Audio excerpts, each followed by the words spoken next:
Kabbalah is no different than yoga, hatha yoga, in this respect, that the purpose is to balance the body, the right, the left, the front, the back, the up, the down.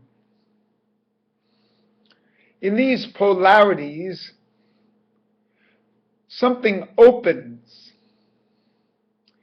In the division of two-ness into ambidexterity, a third force opens. When the two forces are in balance. In Kabbalah, they talk about this as the Yad Gadola, the right hand, the Yad Hazacha, the left hand. And then, when these two hands are in balance, the Yad Ramah opens up, a third hand. This is the same thing in yoga. You do exercises to the front, balance them off to the back. Then you do pranayama and get the Ida and the Pingala balanced. But what's the purpose of all this? The purpose of all this is to open up the Shushumna, the channel, the third channel, between the Ida and the Pingala, between the right and the left, between the Ha and the Tha, between the sun and the moon. There's another force that enters here. Strangely enough, in Judaism, on the fourth day, the sun and the moon were put into the sky. It's not that we didn't have lights before, but the sun and the moon were put into the sky. This is a strange thing because the balance that occurs between the sun and the moon permits the real thing to enter on this fourth day. The real thing is the additional soul that comes in to the Jewish person on the fourth day. This additional soul is the Shushumna. This is the Yehida aspect. This is the real life force, the kernel of truth. It can be felt as an additional nefesh. But the first soul, which has divisions of right and left, this third soul has no division. It's part of godliness itself. It's a God energy that comes down through the center pillar. It's the tree of life itself. The two divisions of Zachor and Shomer, of the Shomer of the last, of the one Shabbos, and the Zachor, remembering the next Shabbos, are the right and left, the bookends for this additional soul to enter, the real Shushumna aspect. The whole purpose of all these metaphysical and religious pursuits is to have this godliness aspect, the godly soul, enter. And for us to live in that sense of self that's connected, always and totally connected. This is an ultimate Tantra. The lower aspects of the Tantra are to unite your own masculine and feminine aspects, which are reflected in the sun as a masculine and the moon as a feminine concept. When these two aspects appear and are balanced, then the third force, the soul force, which is above these two, above the sun, above time, above the divisions of time. This aspect is the eternal self that pulsates through the individual and gets divided into right and left, into past and future. And any divisions of two-ness. The beauty of the Shabbos is that one must have two Shabboses to have one. You have to have two aspects, the past and the future, to have the present. Present doesn't mean much without a past and a future, without the social control of time, but we're supposed to rise above that social control, especially in the individual self. The true potentialities of that individual self, which are an expression of godliness here in this finite pursuit. When we understand these concepts, this is the liberation. This is the coming out of Mitzrayim. This is the coming out of the slavery that we put ourselves under.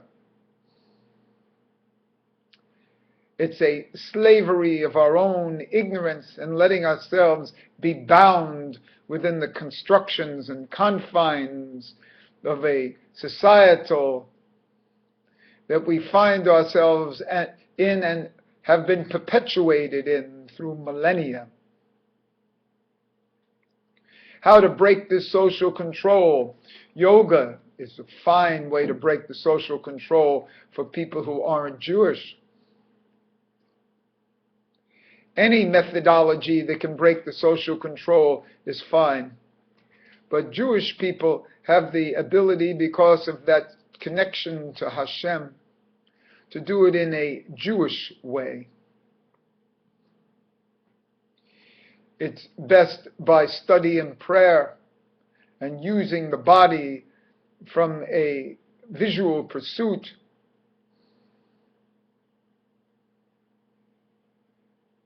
As the 10 Sephirot are embodied in the body itself.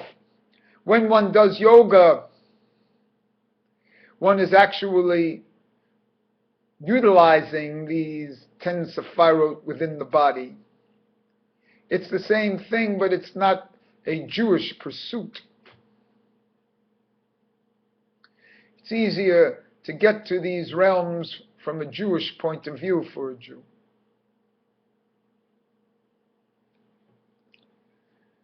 The secret is to get to that center pillar, the tree of life. Not the tree of good and evil, which are the right and left hands. But when that tree of good and evil becomes balanced, and you see that there's only good, there's only right hand, and that you have two right hands, two dominant hands. When that happens, and then there's a balance, and then the tree of life appears. That tree of life as the center pillar, as the Shashumna, as high energy. Eitz HaChaim, as expressed through the center pillar of the tefillin, where the seed is formed, and the bris, where it's emanated from. The breathing apparatus through the nose, the speech of purity through the mouth, Adam Kasha as a food coming in, and an Adam Kodesh, as the words coming out. We also feel that Tiferet is the heart, Tiferet in the middle of the body. The belly button, the connection, the Tibor, the center of the world, the connection to the mother principle.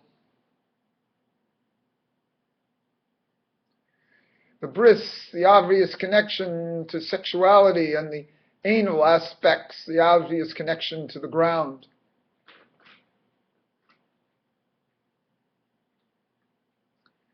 All these things are kept from us in the society that keeps us from our true self, our true face, our true connection.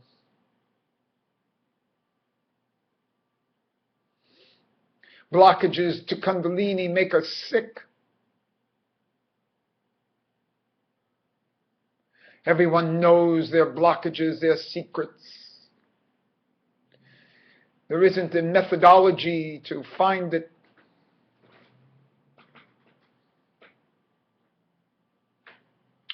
And so we're left alone, with no guidance, swimming in the sea of the Talmud. The life rafts are to preserve a blocked life that you can handle in a societal sense, but not a true Yetziat Mitzrayim, not a true coming out of Egypt, coming out of social and cultural limitations of the past, of slavery.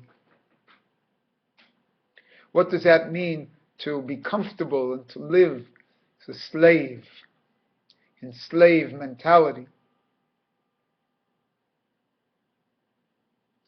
These are very difficult problems because you'll find no support for your own breaking away. That's what I hope these few words will give you. Some support in the breaking away from your own limitations so that you can fulfill bodily enjoyments and pleasures that emanate from the rise of Kundalini. And any way you can get that Kundalini to rise, that is appropriate for you. The secret is the transcendence of the block self,